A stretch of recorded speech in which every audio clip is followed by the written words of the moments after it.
I would like to begin by thanking Mustafa and Diana for their efforts in bringing me over here. It's a real honor to be here, and I've quite enjoyed the art exhibits, and so thank you to all the organizers of all the art as well.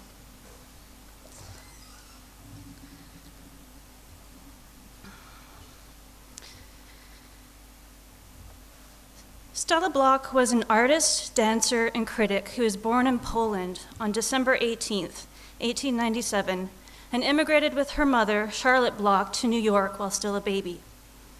As a recent immigrant of Polish Jewish heritage, Stella's mother turned to her extended family in New York for support and worked in her relative's upscale dressmaking shop.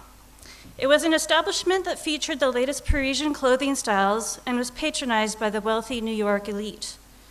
Stella Bloch knew from an early age that she wanted to be an artist and endeavored to transfer from high school into art school while still in her teens. There, she received rudimentary training in drawing and oil painting. But while Bloch had the skill and desire to create, inspiring subject matter eluded her. In spring 1915, however, she attended a performance of the dancer Isadora Duncan and discovered a purpose for both her art and her life. Isadora Duncan's performance was the revelation that led to a lifelong love affair with dance. Inspired by ancient Greek statuary, Duncan was known as a rebel dancer, a feminist who performed barefoot and rejected the confines of the corset. Her art was viewed as the embodiment of freedom, and her writings on dance and society were considered revolutionary. The combination of Duncan's stage presence and political views deeply influenced Bloch's own concerns. After Duncan's performance, Bloch sketched compositions from memory and embarked on her own career as a soloist. By 1917, she was considered a talented but untrained dancer. It is at this time that Stella Bloch met Ananda Coomaraswamy backstage during the rehearsal for an evening recital given by his then wife, the musician Ratan Devi. Devi had forged an alliance with the Eurasian dancer Roshanara to growing public acclaim. These two English women had studied abroad, learning their arts by completely immersing themselves in their respective traditions. Together, they developed a performance that combined Roshanara's rendition of the traditional Nautch dance, as it was called at the time, with Ratan Devi's music and song. Coomaraswamy, who was then married to Devi, often accompanied their performances to introduce the cultural context to the audience, as few Westerners were familiar with Indian music. Backstage, Stella Bloch showed some of her drawings of Isadora Duncan to Coomaraswamy, and that evening she also produced sketches of their performance.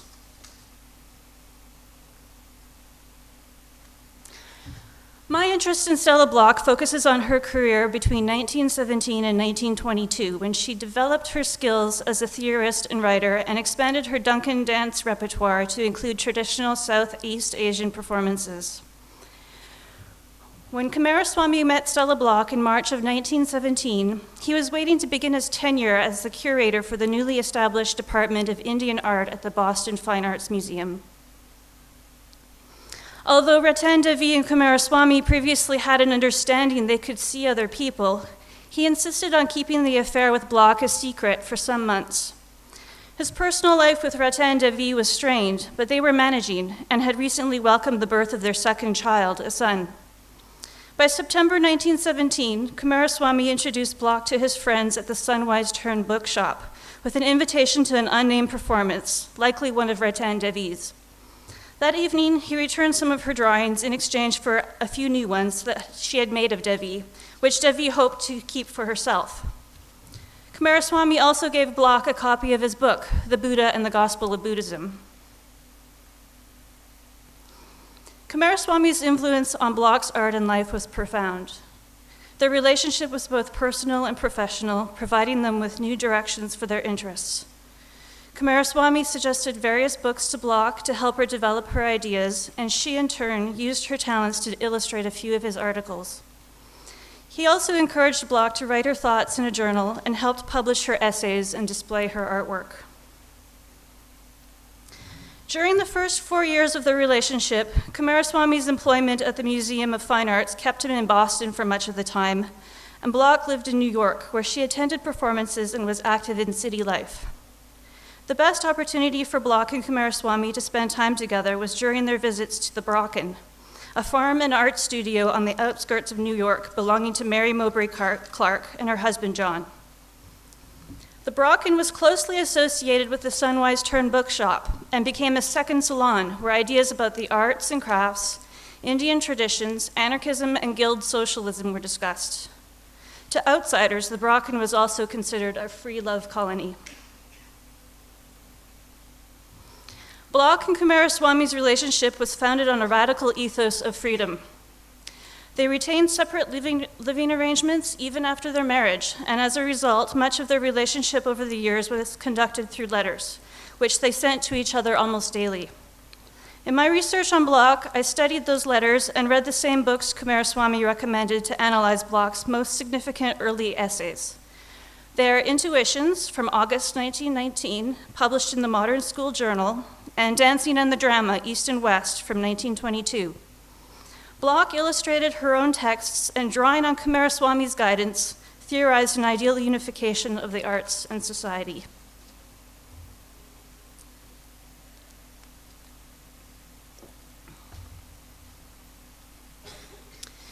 In her first essay, Intuitions, Stella Bloch developed an aesthetic theory on the relationship between love, art, and dance. For Bloch, love is the foundation that allows the individual to overcome his or her limitations and realize the liberation of Buddhist enlightenment. The lover, along with the artist and the philosopher, constitutes one of three ideal human types associated with the Nietzschean Superman.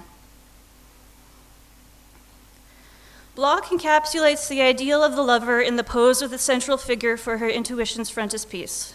This figure, who wears the classically Grecian garb favored by Isadora Duncan, is seated on the ground and raises her arms upward, striving to reach the sunlight. When she wrote this essay, Bloch was practicing as a Duncan dancer and had made her acquaintances with Isadora Duncan's 6 pupils, known collectively as the Isadorables. Bloch was particularly good friends with the 2 youngest girls in the group. Having escaped Europe during the onset of World War I, the Isadorables lived on an estate in Tarrytown, a small seaside community outside of New York. There, Isadora's sister, Elizabeth Duncan, founded a dance school where the young women taught. Though she practiced with them and knew Elizabeth Duncan, Stella Bloch never took lessons, nor was she considered an official Duncan dancer herself. Returning to the ideal of the lover in the central figure of the Intuitions frontispiece, we see a Grecian-robed figure reaching upwards towards the sun. Sunlight is the symbol of pure love, an ideal drawn from Bloch's understanding of Buddhism, which she learned about after immersing herself in Coomaraswamy's Buddha and the Gospel of Buddhism, and from beginning a regular meditation practice. From this introduction, Bloch states that the opposite of pure love is the fire of the passions. By renouncing the passions, the lover unifies pure love with life, and this enables her to conceive of the unity of all things. While the realization of the essential unity of life may be enabled through a profound experience of love, it is also possible to achieve this understanding by cultivating an intuitive relationship with art. In Intuition, Bloch critiques conventional notions of aesthetic appreciation propagated by art critics and connoisseurs, drawing on discussions with Coomaraswamy. In Coomaraswamy's model, beauty is a state of being, not a subjective standard of taste to be imposed upon an object. The perception of beauty is intuitive and requires a sensitive viewer who is able to discern the gap between the artist's intentions and his final execution of the artwork. If the viewer is able to perceive this gap, it is possible for him to have an aesthetic experience in which he is made aware of the true nature of existence. In so doing, the viewer becomes a participant in the completion of the artwork. Not only does the perception of beauty affect individuals, it also provides an avenue for the development of a communal art. Bloch alludes to this idea in Intuitions, where she praises, and I quote, "the art of the many who have learned through rigid self-discipline, self-annihilation, the art of a force made up of infinite small forces, striving not individually, but for the whole," unquote. In other words, Bloch's ideal art is founded on craftsmanship, a tradition of art making that extends beyond the self to encompass the whole of society. She introduces this idea in Intuitions, but develops it more fully in Dancing and the Drama East and West. Dancing and the Drama East and West was published in 1922 after Coomaraswamy extended an invitation to Bloch to travel with him to India, China, Cambodia, and Indonesia. While there, she studied the traditional dances of the various regions and drew sketches from her observations of dance performances. Bloch and Coomaraswamy began their journey in 1920, all the while remaining in separate living quarters. While abroad, Bloch drew images of the performing arts she encountered, for which Coomaraswamy paid her. With this money, Bloch purchased a collection of textiles and decorative arts, including costumes which she would later perform in. In this pamphlet, Bloch introduces the ideal drama, her theory of the ideal unification of the arts. The foundations of the ideal drama are dance and music, which together set the stage for the retelling of the classical epic tales and religious stories of Asia. Bloch argues that Asian performers of the ideal drama are not required to interpret their roles as one would expect in Western theaters. Instead, they follow a craftsmanship model of dance and were trained to obey traditional conventions. In this model, the dancers do not impose their personalities on their roles. They are disinterested actors whose perennial performances ensure the continuation of a rich dance heritage.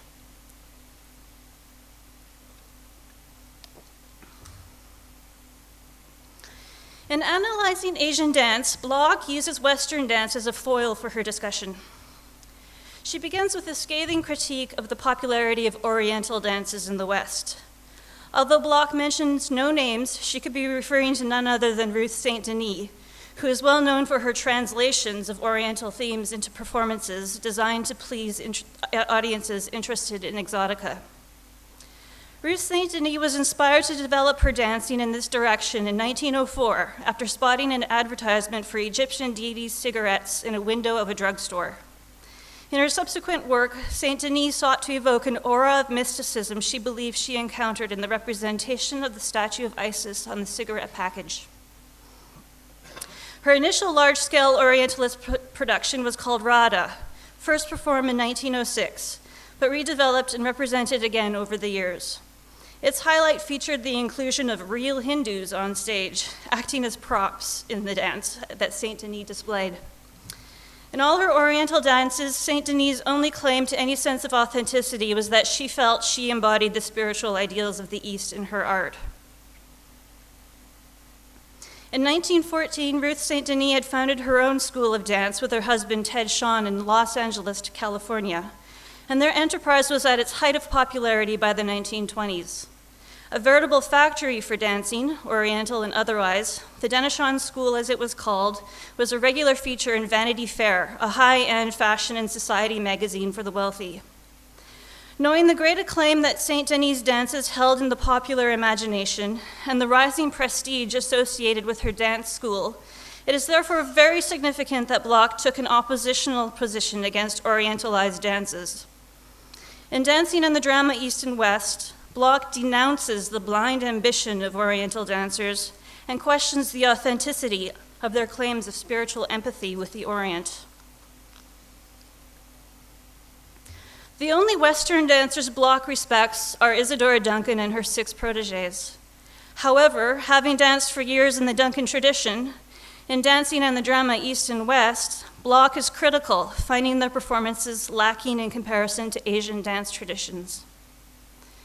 While acknowledging Isadora Duncan's genius as a performer, she argues that Duncan's training of her students was flawed. Duncan expected them to perform as a unit, but also emphasized that their dance should be an expression of their individuality. Bloch suggests that each student's awareness of her own uniqueness contradicted the ideal of performing as a whole. Consequently, Duncan and her troupe fell short of Bloch's standards of an ideal drama. Why does Bloch assert that Asian performance traditions are superior to Western dance? To answer this question, we must extend our discussion of the values Bloch ascribes to craftsmanship. Craftsmanship was not only found in the artistic conventions of Asian dance. Bloch argued that it permeated the entire social structure of traditional Asian societies. Moreover, like Coomaraswamy, Bloch emphasized the spiritual significance of craft-based artistic production. Coomaraswamy argued that the production of craft goods was an essential link between religious beliefs and the social economic well-being of society. For Coomaraswamy, the Asian craftsman's devotion to his work was the antithesis of the individualism permeating the Western.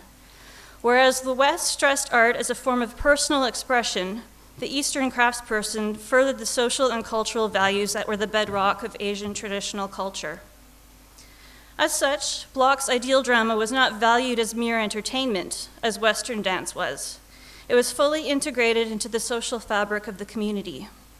Bloch claimed that the ideal drama in Asia acted as a mediator of spiritual truths and played an important social function as part of the dramatic rites performed in the temples.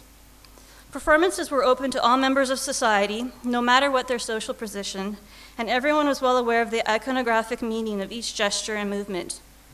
Comparing Duncan's methodology with the traditions of Asia, Bloch wrote that a Duncan dance was only as profound as an individual dancer.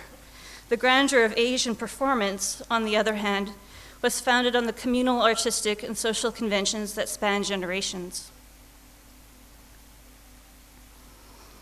Bloch's elevation of communalism and craftsmanship in the ideal drama was influenced by Coomaraswamy's theory of post-industrialism. Post-industrialism is a term Coomaraswamy coined in 1914 to describe his vision of a craft-based economic alternative to the capitalist-driven factory system.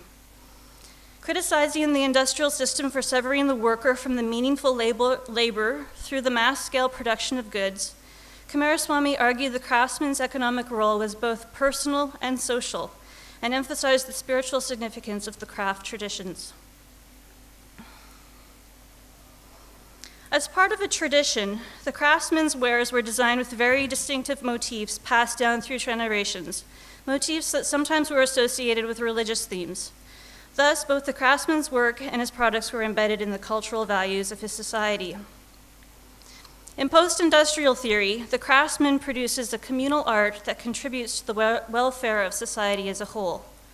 The craftsman's products were understood to be impersonal and without individualized expression. Therefore, her skills of craftsmanship unfolded anonymously with traditional practices that harmoniously integrate individuals into society. Coomaraswamy first theorized post-industrialism in relation to his agitational work in the Indian Swadeshi movement, claiming that true freedom in India was not only a matter of economics or politics, but also a cultural and spiritual affair.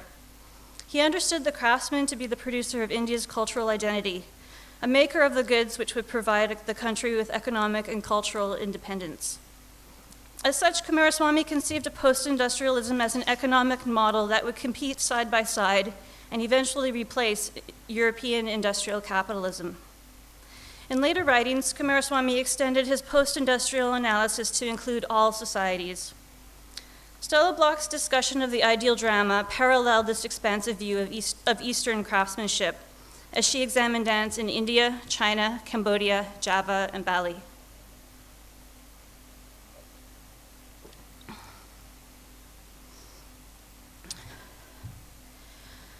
Though Bloch's analysis of Southeast Asian dance traditions appears to be free of Eurocentric subtexts of cultural mystique or racial superiority, it still bears the features of Orientalism in her construction of an Eastern cultural tradition. Orientalism is a term first coined by Edward Said, who used it to describe the process through which Europeans propagated narratives of superiority over the Middle East and Asia during the colonial period. Oriental cultures were understood as static and inferior in comparison with the dynamic, modernizing cultures of Europe. For Said, Western scholars were culpable in this process, and their contributions perpetuated stereotypes that reinforced the legitimacy of European colonial power over the so-called Orient. However, the issues of Orientalism operating within Bloch's account of dance do not entirely conform to Said's model. Her Orientalism is most evident in her claim that Eastern dance lacks any element of personal expression, as well as with the overarching assumption that dance serves the same social function throughout the different regions she visited. This mimics the generalizing tropes of Orientalism. However, there is a difference. Bloch's sympathies lie with the Asian dance traditions, which she believes should serve as a model for what is lacking in Western artistic culture. Her critique turns the disparaging function of Orientalism on its head, transforming Eastern cultural difference into a virtue the West needs to learn from. In fact, this is a model of exchange that Sadiq Jalal al-Azim theorized as Orientalism in reverse. Sadiq Jalal al-Azim's theory of Orientalism in reverse critiques Said's thesis, noting that many non-European nations accepted and affirmed the Orientalized otherness, conferred on them by the West when making a claim for nationhood and a shared identity. The comparison between East and West is then taken up to argue in favor of the Orientalized subject. In elevating the authentic dance traditions of the East over the popularity of Isadora Duncan's Greek Revival and Ruth St Denis' Fantasies of the Orient, Stella Bloch presents a narrative of the East as culturally and spiritually superior to the West. She Orientalizes, but at the same time, she pits the Asian against the Western, not to oppress, but rather to liberate. In this manner, Bloch follows Coomaraswamy's lead in his vision of post-industrialism that upholds traditional Indian culture and society as an example the West may learn from. In the case of Coomaraswamy, however, his Orientalism in reverse approach to East-West relations is only the first step towards realizing a lasting intercultural collaboration of civilizations.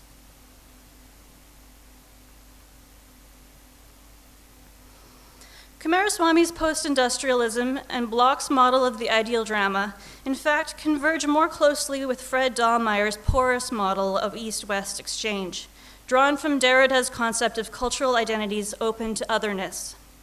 This model recognizes cultural differences and allows for the intermingling of identities out of the need to acknowledge different colonial encounters in the history of world imperialism.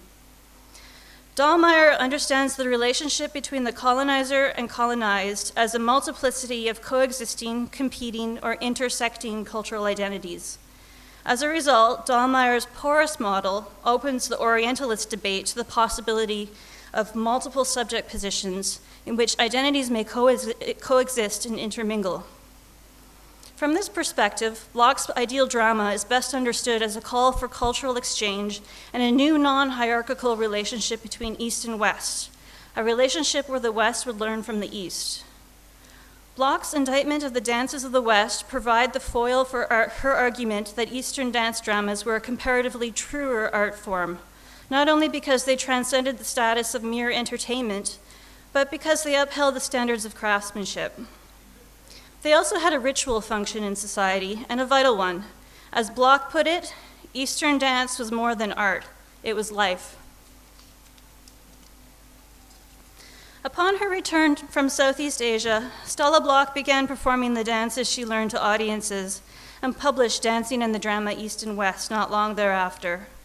Though Bloch did not complete the rigorous training the traditional dancers of the regions would have been expected to undergo, her renditions of the performances were well considered by Coomaraswamy, who endorsed them in her program guides available at her recitals. She used her early Javanese-style performances as educational opportunities for the public to gain knowledge of the traditions she presented to them. Stella Bloch's call for an ideal drama was founded on the paradigm of community and on the unification of the arts that she theorized in relation to the traditional performances of Southeast Asia. However, she provided no specific examples of how an ideal drama in the West would develop. Presumably, such a drama would require an intimate relationship between the performers, the audience, and the community the drama serves. In the end, the construction of an ideal drama in the West would also depend on the radical transformation of the social and economic structure of Western society along post-industrial lines. If such a drama were to follow the Asian model Bloch proposes, the first transformation necessary would be the renewal of the important role of the craftsman and the values of the tradition in art and society that role entails. Arguably, that project was larger than any ideal drama. Upon their return from their Southeast Asian tour in 1921, Bloch's mother insisted Stella and Coomaraswamy marry, which they did in 1922, after his divorce with Ratan Devi had been finalized. Insisting she retain independent living quarters in New York while Coomaraswamy remained in Boston, Bloch soon embarked on an exploration of the emerging African-American jazz scene. While regularly performing Javanese dances, which gained her a following in the New York dance milieu, sometime in the mid-20s, Bloch cut her hair and became a jazz dancer. She attended the earliest jazz performances then taking place in what was known as the Harlem Renaissance. It was a passion she pursued through the rest of the decade. Her drawings from this period are now recognized as some of the earliest records of a momentous era in African American history. Marriage did not agree with Stella Bloch, and despite being able to pursue a range of avenues in art, dance, and free love relationships, she grew to resent Coomaraswamy over the years. Before divorcing in 1930, they co-wrote one final article on Javanese theater traditions illustrated by Coomaraswamy's photographs of Javanese performers and puppets, as well as Bloch's drawings. Gone is the previously overarching narrative of the Eastern tradition to include regional specifics of Javanese performance. However, the discourse of Western individuality as an inferior performance idiom remains. The period between 1917 and 1922 was perhaps the best, most ideal phase of their relationship, a time when Stella Bloch absorbed a deep awareness of art, dance, and non-Western cultures from her mentor and lover, and Coomaraswamy had the satisfaction of influencing a bright, talented, and beautiful young woman. Thank you.